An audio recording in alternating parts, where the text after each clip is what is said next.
And we are back to another episode of Unleashing the Future of Work.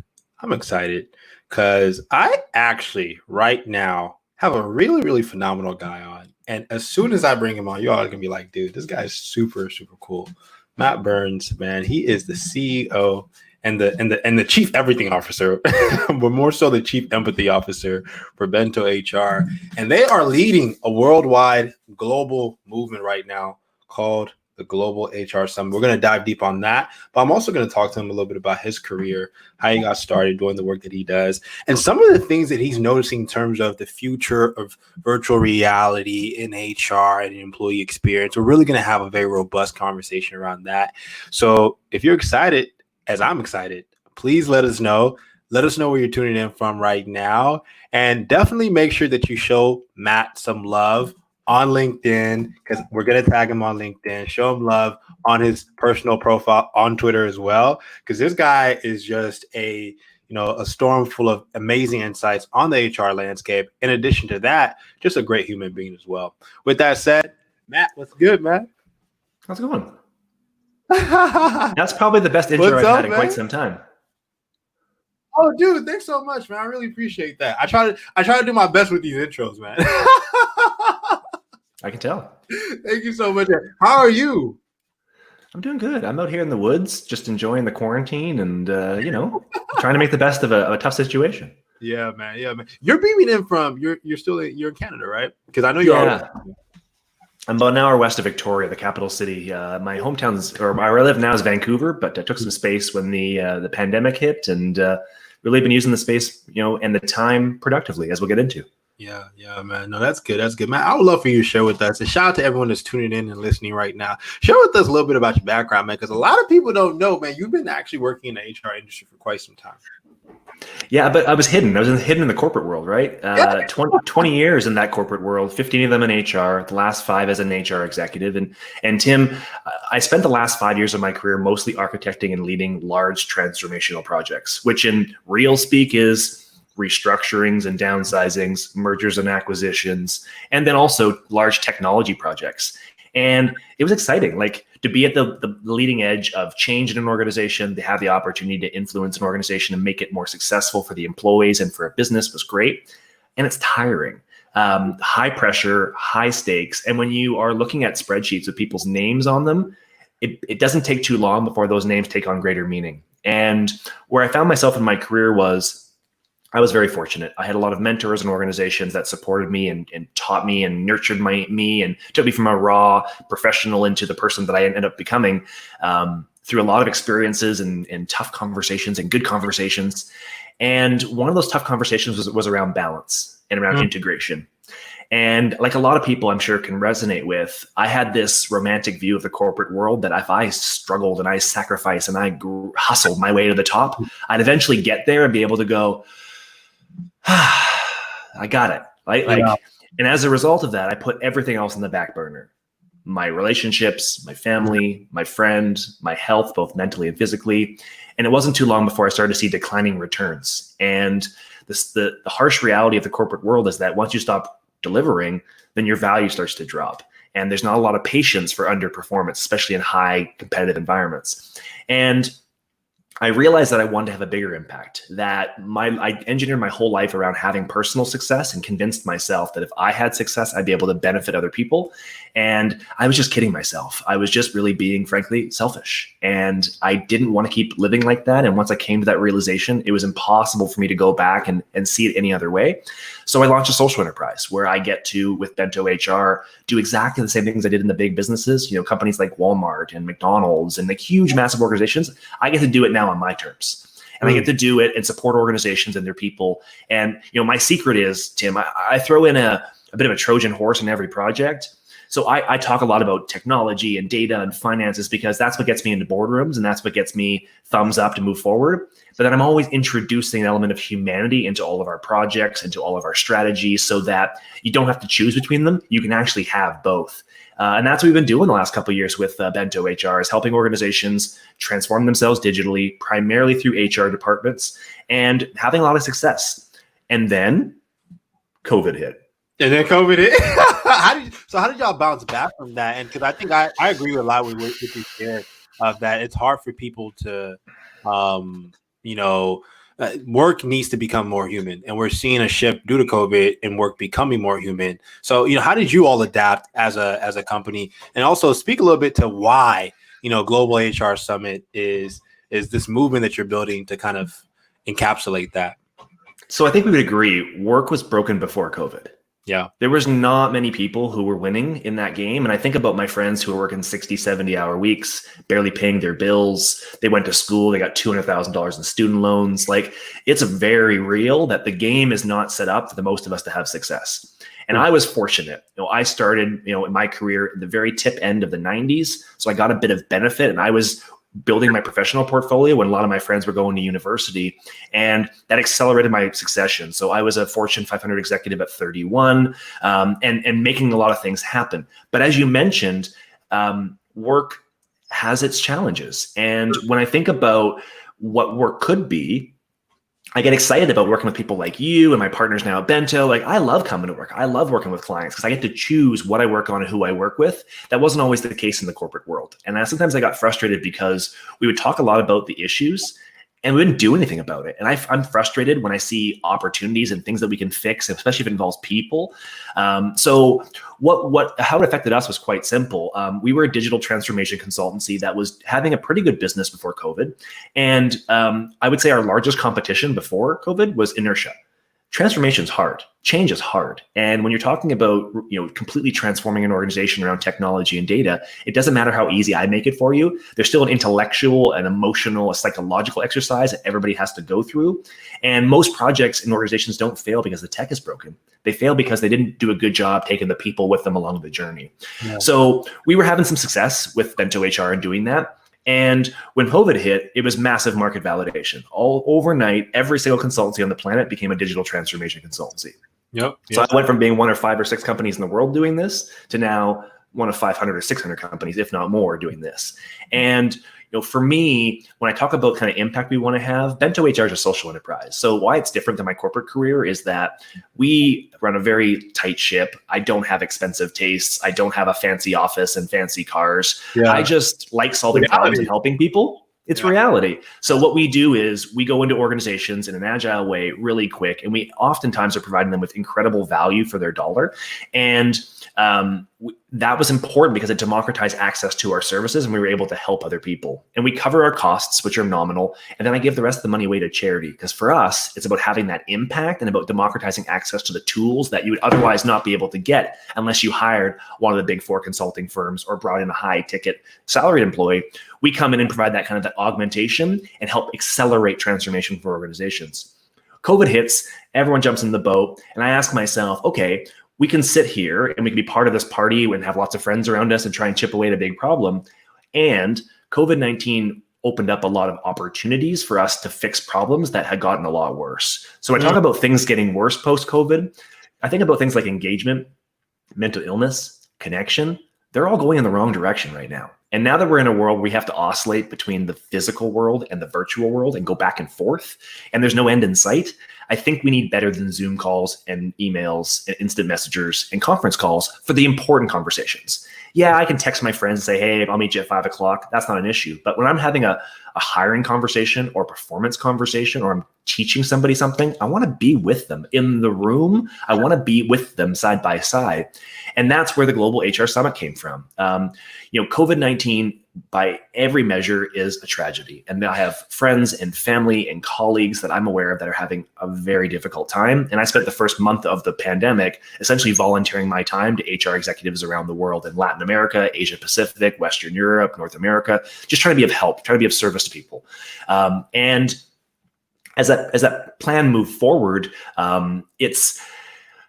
we took the opportunity to, again, try and look at where there were opportunities and where we could add significant value with Bento HR. And when I did some research into immersive technologies in particular, I realized that I've been sleeping on the science. Wow. That There is incredible science behind the connection that you get in virtual reality, the amount of, whether it's things like the path to productivity. So what that means is shorter training and shorter onboarding, a stronger connection. You can build empathy. The tools that are available through immersive technologies have been around for 30 years. I've been talking to people who've been doing this for 30 years, but we haven't got mass adoption because the problem wasn't big enough to actually look at it.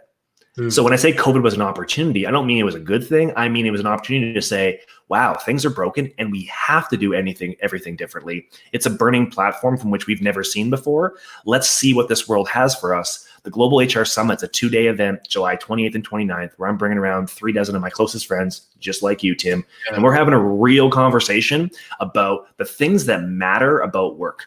So this is not a toolkit conference. I'm not going to teach you your best 3 tips to how to make your careers page pop on your website. What we're going to teach you is things that actually matter. So like diversity, equity, and inclusion. I don't know how you bring people together right now and don't talk about that, especially in the context of our US partners. I don't know how you talk about the challenges of working parents and ignore that in a conference. Got to have that in there. Got to have conversations as well about the immersive technologies that are possible, available today, and the benefits they can have to organizations. Tim, I'll be honest. I mentioned before, I work for some companies that are known for keeping tight controls on costs. And I was, as a necessity, had to learn how to self-fund my transformations. I had to build business cases to pay for the things I wanted to do. So we bring that methodology to immersive technologies. Not only does the science match it, the business case is there for it too. We just have been sleeping and not looking at it. So what I'm hoping to do with this conference is bring that to the forefront and bring several thousand of my HR friends from around the world together and say, guys, things aren't great. We're all on the same page here. Let us talk about how we can fix it together, because just having more Zoom accounts and having more conference calls and having those wine and cheese parties on Friday with a group ain't going to cut it. Like, it's okay in the short term, but 6 months from now, 12 months from now, 18 months from now, 24 months from now, if we don't take some serious action against what we're looking at, the problems will get worse. And I don't want to see that. I want to see people thriving. I want to see the people on this planet having success and having opportunities to grow and learn. And if we can be part of that, that's what I'm all about. So that's why the Global HR Summit. And I'm, again, just so thankful and so grateful that you took an opportunity, Tim, to join us and be there. It's going to be rad. Man, it's going to be amazing. And, you all have been going on a promotion tier around it. I want you to share a bit about some of the other people who are going to be a part of the Global HR Summit. And, why was it that you guys decided to make it the first VR summit, first HR summit in VR? Like, I just explained the conference. I didn't mention once it was in VR. I've been doing so many of these, Tim. What's going on? I'm getting off my talking points. VR, because the best way to go about explaining and to experience what I just mentioned to you is to see it and live it. And I've been so excited. As my friends, I talked to Enrique Rubio yesterday, a good friend of mine, hacking HR, amazing guy. I'm like, dude, put on the headset. He's been sitting with it. Put it on and then text me. And he's like, I can't even say the words that he said in his text message back to me. He's like, I am so excited. I had no idea this was possible. So change management, whether it's a large technology transformation project like I used to do in the big companies like Walmart before, or this conference, it's all about adoption. And it's all about giving people access and making it easy for them to be part of something. And when they sit in this world and they put their headsets on and they pop into AltSpace VR, it's going to change a lot of people's perspectives. And I'm hoping that they're going to be inspired to do things differently in the organization. And the cool thing, Tim, you know this, the people in the room that day have budgets. They have influence. They can make changes. Like, we're not just talking in a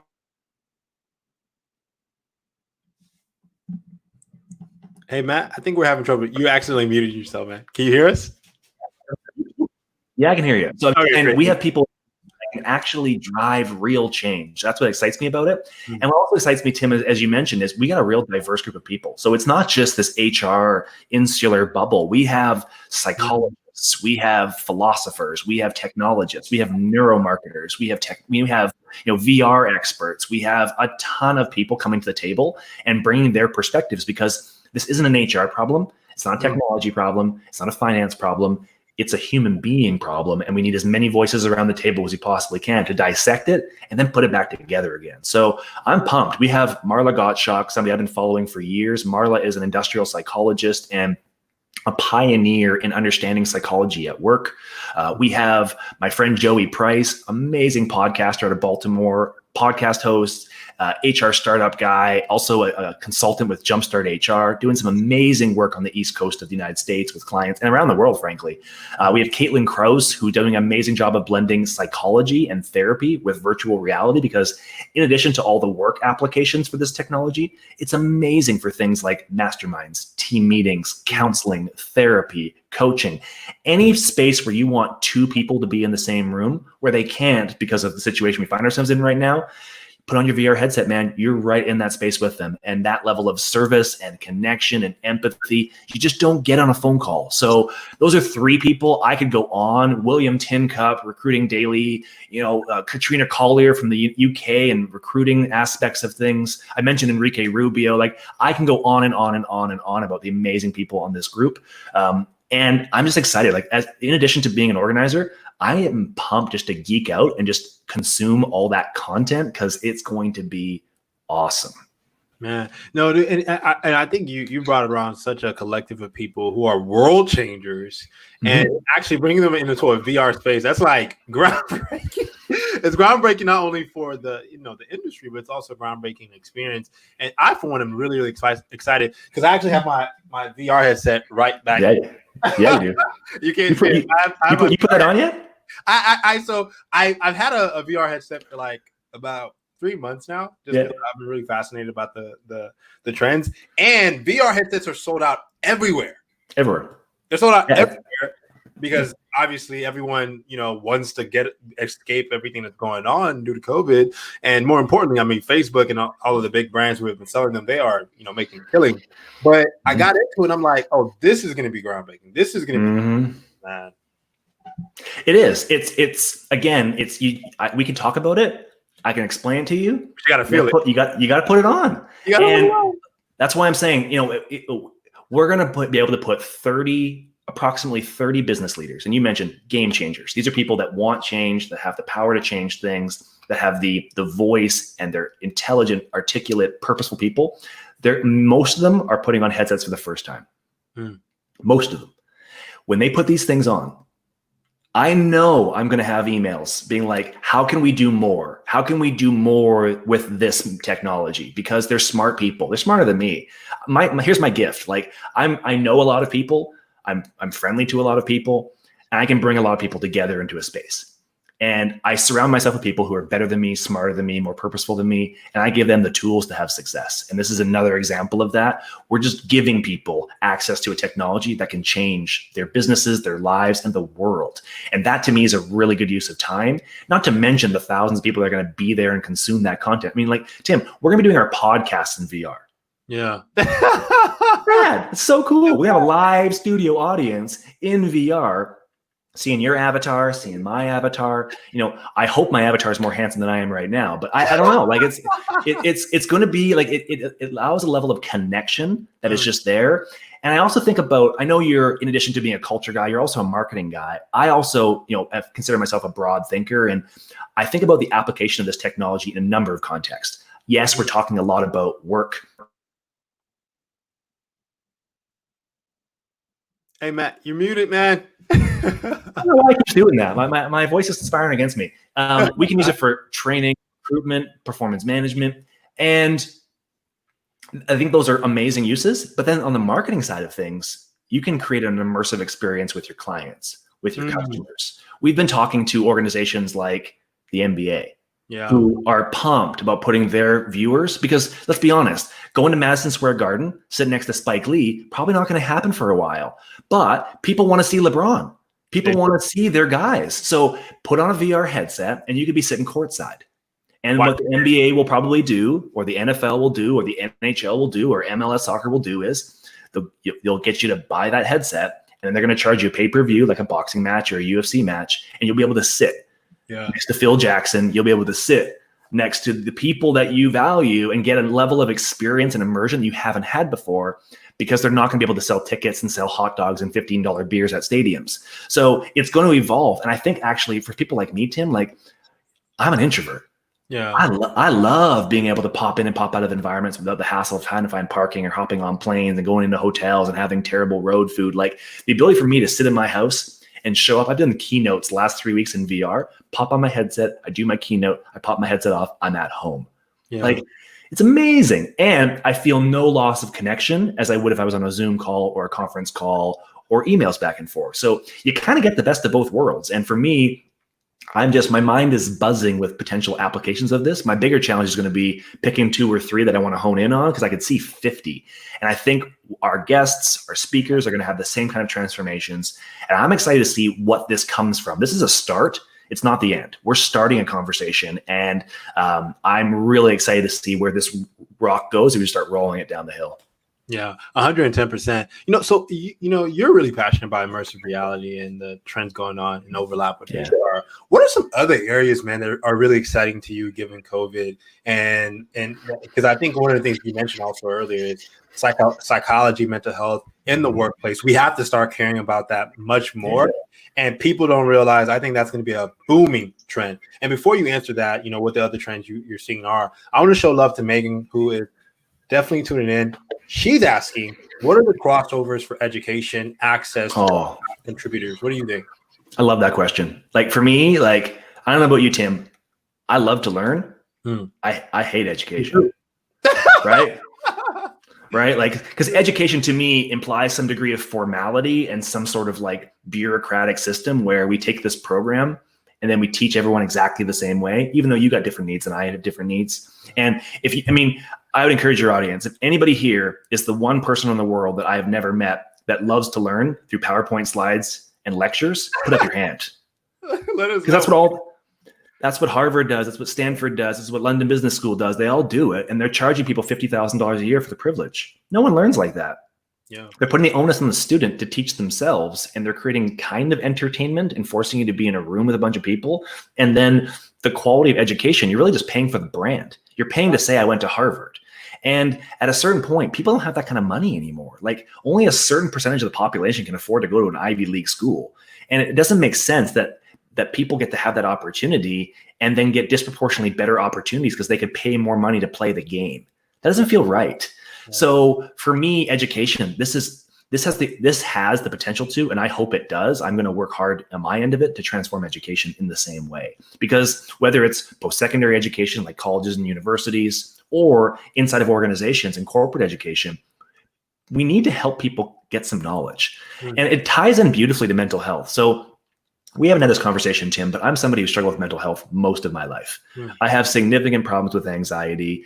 More mornings than not, I wake up starting my day with a panic attack. It's just part of my daily routine, and it's not comfortable. It's not enjoyable, but I've built practices around my life, yoga, meditation, exercise, diet, that set me up for success. I'm still not where I'd want to be on a regular basis, but I can get through my day and contribute.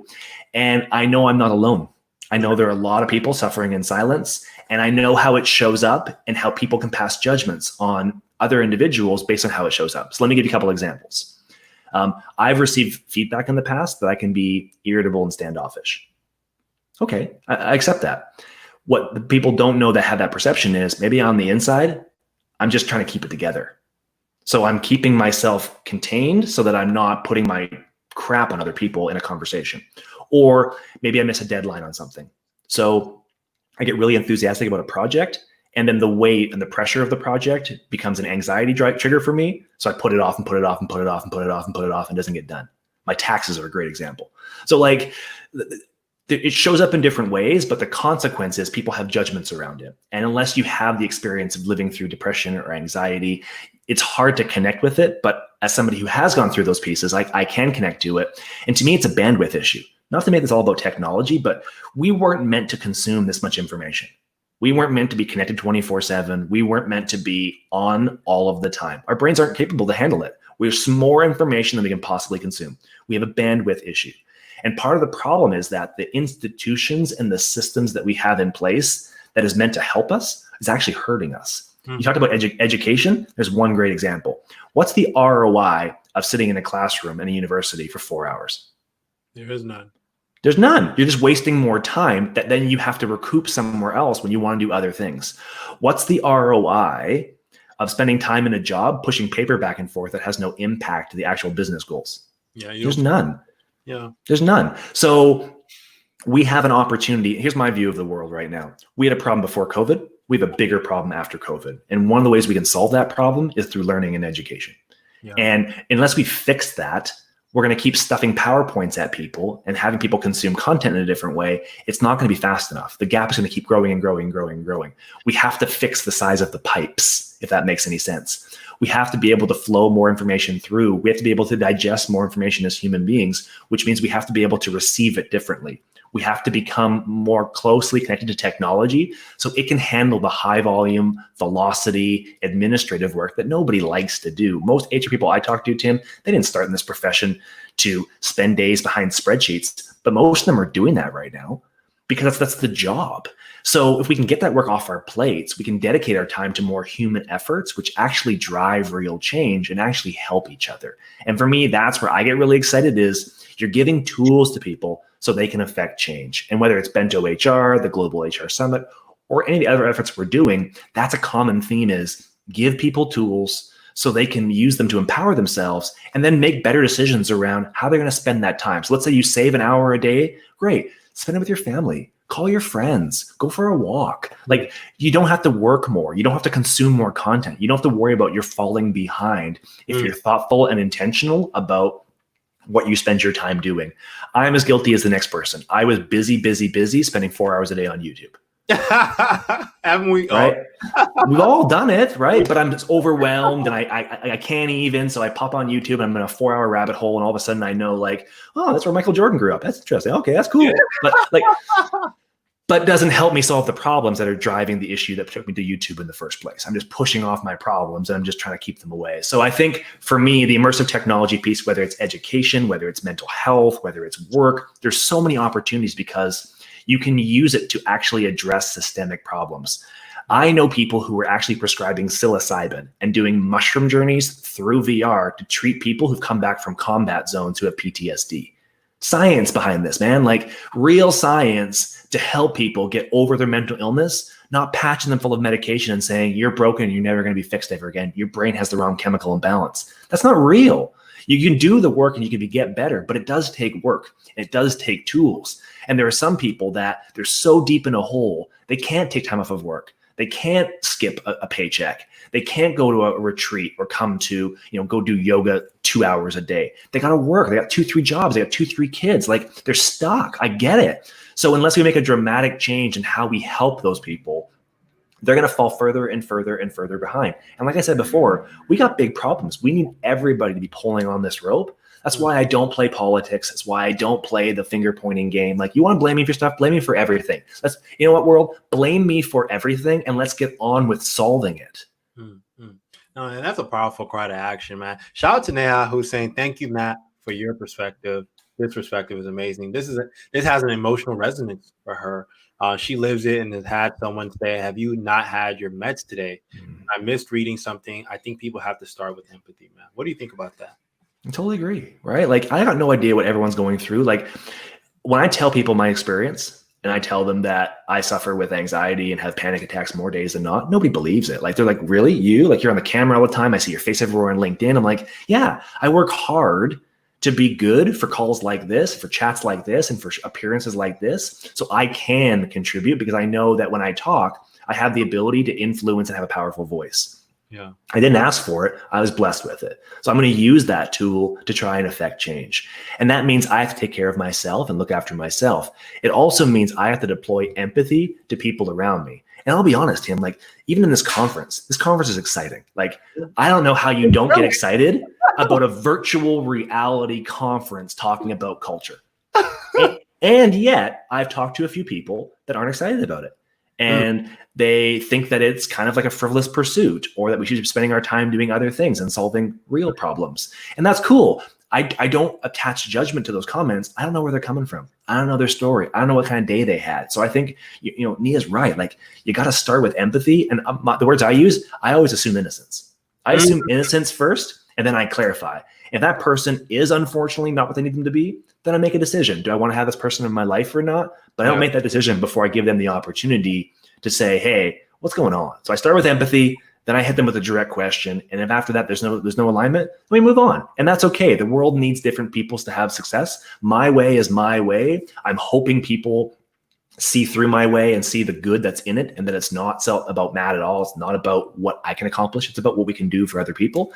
And there'll be some people that want to forge their own path. And I totally respect that. And that's why for me, Tim, we've had this chat offline. I believe in principles of abundance. There's so much out there. There's so much good, so much good out there. So much good.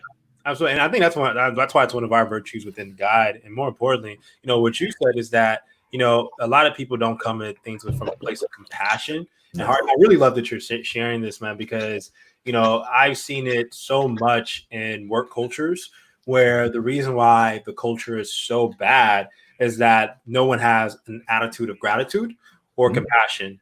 And that is so crucial when you think about the working world that we're living in, when, like you said, there's issues such as mental health that people are facing in the workplace and even outside of the workplace because of so much toxic information. Let me give you a story. They'll kind of maybe crystallize some of these points, put them together. So in my previous organization, I ran the analytics function for the company. So I would get access to millions of data points in the course of a calendar year. Wow. Turnover, wages, time loss injuries, salaries, performance, every possible human resources metric you could possibly imagine, I had access to it. And I had a team that was responsible for analyzing it, preparing reports, and educating the executives so they could take action against those reports. We didn't do any of that. What we did was we produced reports that became political fodder. So because our model in that organization was data was a compliance tool. Wow. We used it as a stoplight scoring. You hit your number, yay. You don't hit your number, there's trouble. And if you don't hit your number enough time. Matt, you're muted again, brother.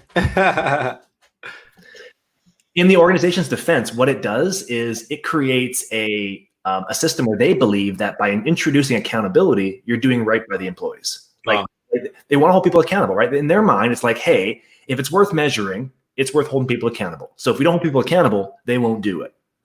I don't start from that perspective. I believe that people want to do a good job regardless of whether you hold them accountable or not. That's my belief, not theirs. So they had this model whereby accountability was one of the premises behind their data strategy. So what did that do psychologically speaking? It meant that every time I produced a monthly report, I would spend 2 weeks of the month playing political hot potato and a finger pointing exercise. This isn't my number, Matt. This number isn't accurate. You didn't reflect the latest changes. This is somebody else's fault. So it became adversarial overnight, even though I'm approaching this with innocence, but they're getting the report. And because the program is in the context of accountability, they're defensive, they're adversarial, they're combative. They don't want to figure out what the problem is on the spreadsheet, because if they accept there's a problem, then there's accountability for this, that is a problem. I moved to another organization. I made a small tweak, same report, same intent, but I said to the organization, there will be never any disciplinary action against the human resources metric, ever. So if you have a result that's below our standard, okay, we're going to sit down, we're going to have a conversation, and we're going to say, hey, you're the leader of this business unit, you're the leader of this department, you're the leader of this region. What's going on? Like, what do you think? What do you think is happening here? Why do you think you're having a challenge? Why do you think your team's having a challenge and having success? And we start a collaborative conversation around what tools can I help you with? What support do you need? What kind of resources can we help you with? And then the leader's then saying, okay, yeah, like, I think this is the problem. This is where I'm seeing the patterns. If we get this and this and this and this, I'm confident I can change the number. When did holding people accountable become more important than actually realizing an improvement? Yeah. I don't know. But when we took away the disciplinary implication, I had partners now to solve problems. I didn't have people fighting. I spent no time managing politics and spent time solving root cause issues. And those numbers crept up and up and up and up and up because we didn't make it about performance. We made it about learning and about experiences. And we taught and we educated people. That's what leaders want to be doing. I don't want to be chasing people around saying your number is a 6, it should be a 7. That's not fun.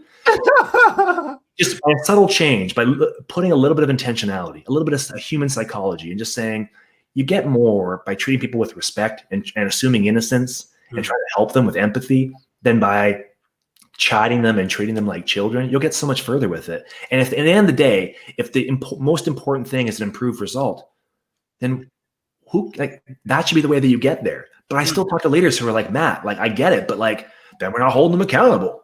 Yeah. Like, Yeah, I think often people think are kind of holding people accountable is stressing them out, which is not. And the best way to, I think, nurture accountability and I think success, as you said, Matt, is positive reinforcement and creating a healthy psychology around your workplace culture. And so I'm actually a former psychology major myself, and everything you say is literally by the book. In terms of the more you positively reinforce people to do the good and to help them and to nurture them and understanding and coming from a place of compassion, we're off here, but here's where we're looking to go. That's actually much better than, kind of creating this workplace culture or environment where people feel penalized for making a mistake and they can't. And it's a holdover from the old way of doing things. So in the old way of doing things, in this paternalistic, this maternalistic culture where like knowledge, but when I started in business, like information was currency. So CEOs didn't tell people stuff unless they wanted to. And that was okay back in the day. Yes. Now you can't get away with that. So it's different.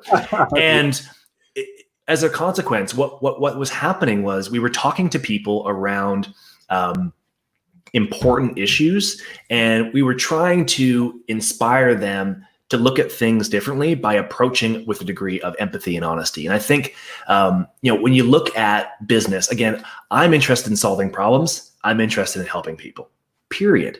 Accountability for me is only necessary if somebody is doing something that's unethical or maliciously against your values. Then in that case, it's a tough conversation, and maybe they do need to go in that situation. But if somebody's trying their best and they want to do a really good job, why wouldn't we try and support them? Like, I have a hard time with that because, again, it's this idea of I will give you the work and then I will evaluate your work. What? Like, it doesn't work anymore. It doesn't make any sense anymore. So it's more about collaboration. It's about being side by side with your team. It's about being with them. It's horizontal. It's not vertical. And whether it's education or whether it's work or whether it's a number of other industries, we have to look more at the people around us because for a number of reasons, Tim, not the least of which is better for, we talked about psychology and mental health and engagement. It's also really good business. It's good, right? Like, it's good business. Like, I'm a businessman. I'm a capitalist. I'm a social capitalist, but I don't have a problem making money. I'm not saying anyone can't make money. I'm not espousing communism here. Like, if you want to compete in the market, I love to compete. One of the hardest things for me to figure out as a social entrepreneur was how can I compete and satisfy that urge to kind of compete in the market, but then give the money away. It's not about the money. It's about the competition. It's about the game. Like, I like that. And we want to tap into people's innovation. We want to tap into their creativity. We want to tap into things that make them uniquely human. And you can't do that if you're walking around the office chasing them with a stick all the time saying, why aren't you at your desk? Why aren't you working harder? Why aren't you answer the email at 8:00 on a Friday night? Like, it doesn't make any sense. And it has too, right? In what it just, I have a hard time with the old way of doing things because it doesn't work. It doesn't make business sense. It's not anchored in science. And yet some people still insist on doing it because they're not prepared to change. They don't know anything different. They haven't seen different examples. So what I've been trying to do with my platform, if you will, on social media is just to tell people, like, choosing between humanity and profitability, you don't have to. You can have both. It requires a bit more thought, but you can really have both if you are thoughtful about building a plan that takes care of your people and delivers profitability. You will ultimately have more success over the long run if you do that. But what we've done is we've put systems in place that disincent that thinking. When you have a system whereby we're measuring publicly traded companies quarter by quarter, you can't measure people quarter by quarter. You can't make investments in the long term in 3-month increments. So we built a game where we forced short-term thinking to benefit people who want to speculate on stocks. What does that do for people in the organizations? Yeah. I can't tell you the number of activities that I led, Tim, where we restructured, which means people had job loss because we were trying to hit a quarterly earnings statement. And the moment the statement dropped, we hired them all back again. That's what? Horrible. Yeah, that's horrible. You're putting people through hell because you're trying to hit an arbitrary number so that the stock market buys into what you're doing. I don't like that. Like, there's a way to do it both ways. There's a way to make money, have success, be entrepreneurial, work in a corporate environment, and look after your people. And I don't think that should be so transformative. I don't think that should be a movement. I think that should be an expectation. But we are where we are right now. So people like you and I are going to keep pushing this rock because we know it's the right thing to do. And there's no basis either in science or in finances that justify the way we're doing a lot of things right now. It's just simply inertia. Yeah. No, that's so powerful, man. I do think times have changed, and more importantly, you're changing it. With your movement and the Global HR Summit, man. Brother, I would love for you to share with our amazing guy community and people who are listening and tuning in right now. Where can the people follow you and your work, man? Because you're everywhere, bro. I follow you on IG, Twitter, and where can they follow you in your movement, man? Yeah, I live on LinkedIn, so that's a good place to start. Like I gotta call my friends at LinkedIn and be like, I need to get us like a bedroom there, maybe a cot. I'm on that platform. I love it because for me, it's my space. Like I love talking to other business leaders about the challenges they're facing. I think it can be helpful. So for me, I spend a lot of time on LinkedIn. You can find me at Matt Burns HR on LinkedIn. Check out the Global HR Summit too, globalhrsummit.com, July 28th and 29th. It's the first conference for HR professionals, the first culture conference, the first business conference in virtual reality. Like we're doing things different because different things need to be done. And I would encourage you to check it out. It's a great conference. We got great speakers. Tim's on there. And I think Tim would even tell, right? Like, and Tim, like you're not even like the 10th coolest person on that podcast right now. There are some cool people on there, man. Like I'm joking, of course, but like there's some awesome people that just, they believe this, they want this, they want to see change. They want to be part of something different. They want to be part of something special. The conference, we've kept the cost low. It's $49 for a 2-day live stream, $99 for a 2-day virtual reality experience. I'm covering about $20,000 in overheads, getting my speakers, VR headsets. Everything else is going to charity. Everything. It's not about making a buck. It's about starting a conversation. It's about starting a movement. It's about starting something different. So for us, it's about get the conference, get the momentum, and kick down the door because no one's inviting us in, Tim. Like no one's saying help us fix this. It's time to kick down the door a little bit on employment culture. Man, shout out to you, Matt. You're creating a heck of a movement, man, and we really appreciate it. With that said, y'all, thank y'all so much for tuning in. Matt, what's your powerful takeaway for our guy community, man? I love this question, and I love that it's last minute and everything. I would just say is be kind to yourself today.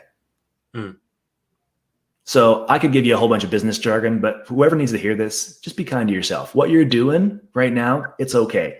The world, it's a strange place. We got problems that predated COVID-19 and then the world threw a giant curveball. Maybe you had some job loss. Maybe your family had some job loss. Maybe there's some health issues. There's family issues, school issues. You're on top of each other in your houses. It's tough right now. I would say if you can do anything, take some time today and just be kind to yourself because the world's hard enough. You don't have to add your own stuff to it as well. Love it, man. Dude, we love your movement, man. Appreciate you so much, brother. We got to have you on for a future episode, man. What do you think? I'm in. Yeah? I'm in. And you and I got to do this in VR. Oh, yeah, we do. Definitely. Man, it's going to be awesome. All right, brother. Talk to you soon, man. Take care. You too, man. And that was Matt Burns. And earlier, we had the phenomenal Dot Long. Megan, I hope you connected with Dot earlier. Thanks so much for Matt for coming in. Definitely make sure that you're following him and his movement with Global HR Summit and Bento HR. And then more importantly, GuideApp.co. We still have beta access, early access open. If you want to be a part of our beta, definitely sign up. We are gradually expanding it. And we already have 20 customers onboarded to our beta. And they are loving Guide so far. So if you are interested in being a part of our early access beta, and more importantly, our movement, please definitely sign up. We truly appreciate you. With that said, shout out to Elwin, shout out to Megan, shout out to Jonathan. Jonathan, I want to go ahead and show love to this comment. At first glance, I thought you were speaking with Mark Cuban. You know what? Matt does look that good. Matt does look that good. So shout out to that. That is actually a great comment. Matt would probably be like, oh, thanks. I look like a millionaire. Shout out to you, Jonathan, for that. And shout out to Nayab for tuning in as well. We really, truly appreciate you all. Definitely sign up for GuideApp.co, early access. And with that said, y'all, I'm going to see you all tomorrow. I'm wishing you all peace, love, and most importantly, as always, abundance. Talk soon.